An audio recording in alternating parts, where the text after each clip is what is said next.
Thank you for joining us on another episode of Real Voices. Today we have Jackie here with us today. Jackie, tell us a little bit about yourself. I'm happy to. My name is Jackie Mahaney. I have been in Arizona now for 22 years.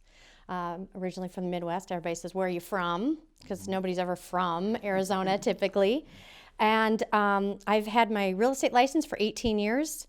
And my partner and I are known as the Realtors of Scottsdale. Okay.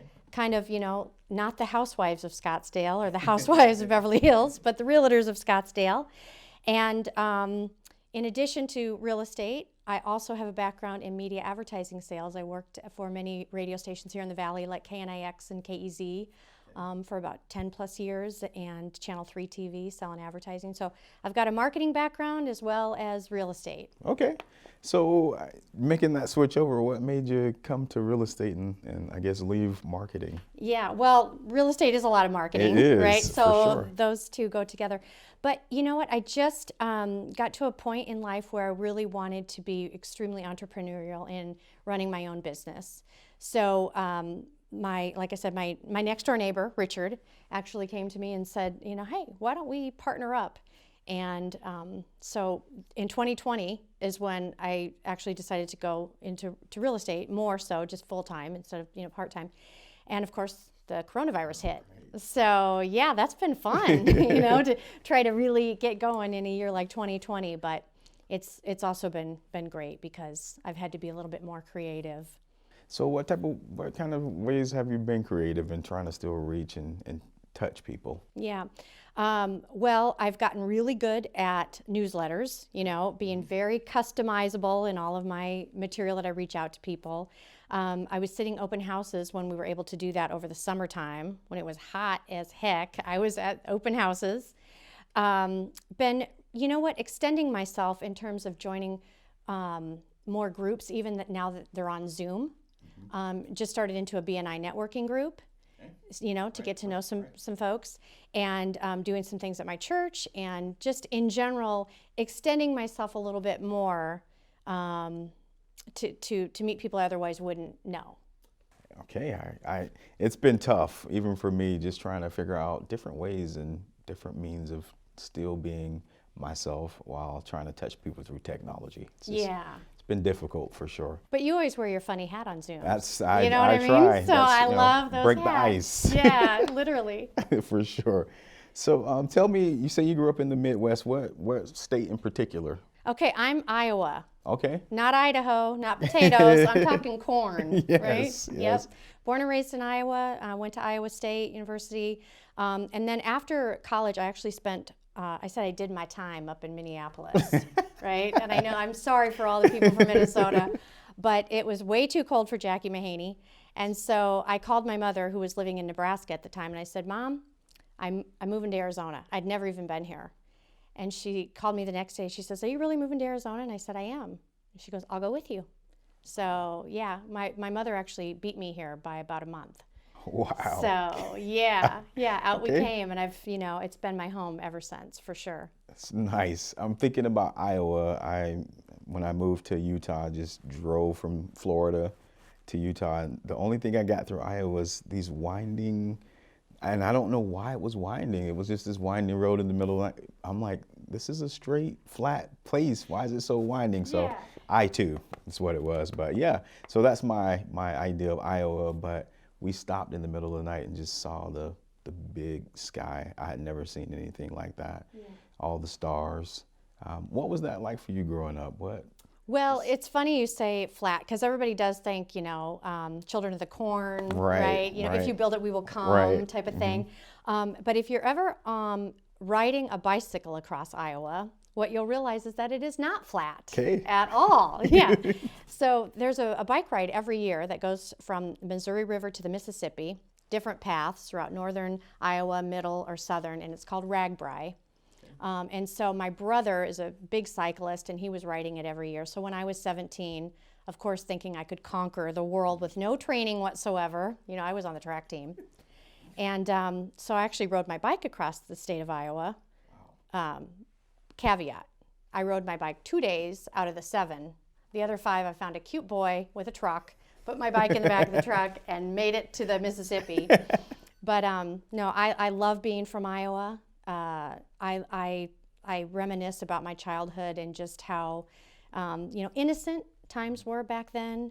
I grew up in a family that worked really, really hard. My parents both taught me a lot about work ethic and making money and saving money, investing money. They were kind of a lot of landlords. They had a lot of rental homes and houses that they fixed up and rented out and kept. So that was really, I've had a real estate, history in my family. And so it's always been in my blood to want to do this. Okay, so seeing your family kind of be entrepreneurs and do that thing, what would have been the most unique way that you made money or have ever made money? Oh, okay. So in addition to my parents having these rental homes, okay, my dad also had a full-time job. My mother had 6 kids, okay? Yeah. And on Sunday nights in the summertime, we went to stock car races, Interstate Speedway, Jefferson, South Dakota. My father was the announcer. My mother sold tickets with one of my sisters. I had a sister who did snow cones, and I was she did cotton candy. Okay. I was the snow cone aficionado. So every Sunday night we went there, and I was, 6, 7, 8 years old, right? Mm-hmm. And the snow cones were 25 cents. But if a gentleman walked up, because I didn't do this to kids or women, but if a guy walked up, I would charge 50 cents for the snow cones.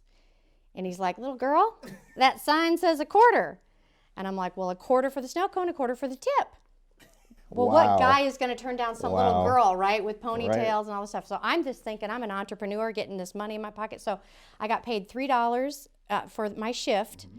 And then usually I would go home with an extra $3 or so in tips. There you go. So I've been a little bit of a go-getter from a young age. That's cool. I like that. That's pretty good. Just thinking of different ways of making a little bit more, right? Yeah. I like it. Yeah. So, it sounds like you had a pretty good, solid upbringing. What would you say inspired you the most, or? Well, definitely my parents have inspired me the most. Just also with we went to church every Sunday. We lived right across the street, so there was like no getting out of it. At all, ever. It's like, get over there. Even if you're sick, you can walk over there. You're okay. Yeah. They just taught me a lot about, when you talk about money, right? My parents would also show me like, honey, just because somebody lives in that house doesn't mean they're rich. They taught me what debt was. They taught me what bills were. They taught me responsibility. And so, the facade was off. My parents were very realistic, and that just sets a person up to really understand. I mean, a lot of people go through high school and college, don't even know what credit card debt is or a mortgage, what's the interest? What does that mean? And how can it accrue? And my parents did a good job of teaching me all of those like basic principles of life, so that when I was really on my own, I was able to, kind of manage my affairs better. So I really appreciate that. That's the foundation, right? Yeah. Thank you for sharing that. I appreciate that. So, just trying to think of when you're in this, small little. I guess it has to be a small town, but when I think of Iowa, I think of all small towns, right? Yeah. So, what did you think you'd be when you grew up? What did you dream of? Well, I was going to be famous. For sure. Maybe this is it, right? Maybe this is my moment right now. Yeah. And it's funny, I remember in high school we had to take a test on what you could be when you grew up, And so you answer all these questions. And mine ended up being a hotel motel cleaner. Okay. I know. And my teacher was just like, this is what I should aspire to be. Like, this is crap. You should see my bedroom. It's not that clean, So I thank God I didn't end up being a hotel motel cleaner. But, my career in radio advertising sales and TV sales, along with real estate, have just suited me really well. I think if I ever have any other dreams in life, I really like to write. And so I would probably like to write a memoir or. Are you already working on that? I am. I've got 300 pages written, but it needs to be, finessed. Okay. Well, in the industry, there's lots of misconceptions. What would you say or what people are misconceive about you and what you do? Just in general, the biggest misconception about real estate agents is that it's easy money. Okay. You know, because they see the commission that you get on a sale of a home and they're like, oh, this is such an easy way to make a living. It's a very difficult way to make a living, very difficult. Not only do you have to, find the clients, right? And there's a lot of real estate agents out there. I mean, my God, the competition is worse than 33 flavors at Baskin-Robbins trying to pick out which kind you want. But the work that goes involved with getting a home closed and also keeping emotions at bay, because it's somebody's personal home and they might be emotionally attached to the home. They're certainly attached to the money associated with it, right? And it's just all along the way, you kind of have to play therapist as well as real estate agent. So when you do finally get that commission check, a lot of times you think that was not easy. That was not easy. And just, have to answer your phone weekends, evenings. And I think coming into it now more on a full-time basis, I really take a look at the other agents in the Valley that are so successful, and I know what they've had to do to achieve that. And the tenacity and the years of experience, it means a lot. And, my hat's off to all of them. I appreciate you saying that. It really is difficult. I've been around lots of agents, and especially newer ones. They're coming in wide eyes and, yeah, I can do this. But tenacity, for sure, is definitely something that it takes. So thank you for mentioning that. Oh, yeah. So as far as what you are as an agent, do you have a particular niche that you serve, or particular, because you mentioned Baskin-Robbins and all the flavors. Yes. I try and tell people, like, you gotta have a flavor for sure. Yeah. You can't be vanilla. Yeah, that's right. You cannot have vanilla, no. Right. You know what? I'm really willing to help anybody that needs my help, right, or wants my help. Obviously, I think, areas that you live, work, and play in, and the best, those are areas of expertise. And so with that said, I mean, we are realtors of Scottsdale.com. And so my neighbor and I obviously both live and work and play in Scottsdale, so that's the area that we're most familiar with. On the other hand, I lived in the East Valley, Gilbert and Chandler, for about 10 plus years. So I'm familiar with the East Valley as well, but primarily realtors of Scottsdale, up and around North Scottsdale, Cave Creek, Carefree, some into Desert Ridge. So, yeah. So I was just thinking here, and sorry about, I was just thinking, what's the craziest thing you've ever done? You seem like you're pretty go-getter and just go get it. What would be maybe the silliest thing or the craziest thing you've ever done? If you want to know the thing I'm most afraid of. Well, let's hear about that. If it's going to be so here's what I won't do. First of all, a lot of people don't realize, because I am kind of outgoing, but I always say, no, I'm really boring. Like at home, I'm just boring. I want to read a book. I want to be quiet. I like to go meditate, stuff like that. But I will not ever get on another carnival ride in my life. That is not happening. I don't care if it's at Disneyland or anything. So when I was 16 years old, my best friend, Michelle, she lives up in Colorado. We're still best friends. We went to the Sioux City, Iowa Rivercade. It comes in town for like 2 weeks in the summertime, and you try to get a big bear, teddy bear, and all that stuff. But the rides, they set up these rides. Right. Okay, they look rickety to begin with. Right. All right, but I'm 16, I'm skeptical of them, but you get talked into it. Well, let's go on this thing, the spider. And the spider goes up in the air, and then it twists you around 50,000 times. And, if you're not like wretched in your stomach by then, probably something's wrong. Anyway, it was late at night on a Saturday night. Michelle and I were the only ones on this ride. And we got to the top, and then the carny guys at the below thought it was funny that these two high school girls were up on top spinning us around. Okay. Carny guys wouldn't let us off the ride. Right? So we're going round. It was the first time in my life when I really realized, like, I'm not in control at all. Like, carny guys are in control of my life right now. And I didn't like that. My best friend starts screaming at him, name calling, and I'm telling her, this isn't going to get us off this ride. So you had to start thinking, what do I need to do to get myself out of this situation, Right. So finally, we got off the ride, but that is the last time I have ever been on a carnival ride of any kind. That is a, I'm just thinking about that often. We get on airplanes and we relinquish our, Yes. yeah, we do Control. that. We do that a lot. And yeah, that's something to think about. So often we give our control over to others. And sometimes they're not very competent. Yeah, Right? so sometimes it's better to just keep your feet on the ground. Now, I love watching people go on rides or watching people, like if somebody wants to skydive or do something. I'm kind of a voyeur on that. I just want to be the watcher, but no, I'm not going to do it. I don't blame you. That's terrifying.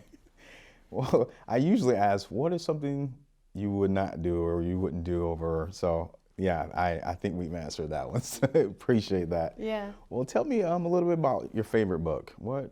Okay, what's your favorite book? My favorite book is The Glass Castle. Okay. Jeanette Wells. Have you read it or do you know much about it? Oh gosh, it's so incredible. It's about the wonders of childhood. Her family was very, very poor because her mom and dad were dreamers. The mother was a painter, and the father just was going to come up with all these like grandiose, next best millionaire type things, and they never did. So they lived a very poverty life. But the little girl, how you believe in your parents, even when they're telling you rubbish. And then at some point you do come to an age where even, maybe it's 10 or maybe it's 12, where you start thinking for yourself and you recognize that some parents are the children and then some children are the parents, right? And that role reversal. But it's such a touching memoir, so engaging. You can really feel everything that the characters are going through. And it's based on her real life, so I really like that. I like that. That's interesting. I'm always thinking, I hope I'm not putting my kids in that situation because I am a dreamer. It's just one of those things I think is important to do. So it's a balance, right? Yeah, you have to be able to pay the bills while you're dreaming. But we all, if you don't have a dream or a goal or something that gets you out of bed every morning and excites you, then life can be boring, and who wants that? Very true. So very true. Well, I don't have any other questions. I like to kind of give the last word over to you. I like for you to just, say whatever you like to the audience. Well, I just want to say thank you so much for having me here. I appreciate the opportunity to get to know your audience, right? And obviously, if I'm here to help in any way that I can. I really enjoy living in Scottsdale. I went to Scottsdazzle over the weekend. I don't know if you've been there. I haven't. Oh my God, we have so many fun holiday events here. Christmas at the Princess. I haven't. I'm brand new to town. So. Okay, Zoo Lights. I can keep going. Yeah, this is the greatest city in America to live in, I think. Safe, clean, nice, affordable housing, and we're just here to take it all in. And we've got a lot of people moving in from out of state right now. And so if you need a good real estate agent, hey, realtorsofscottsdale.com.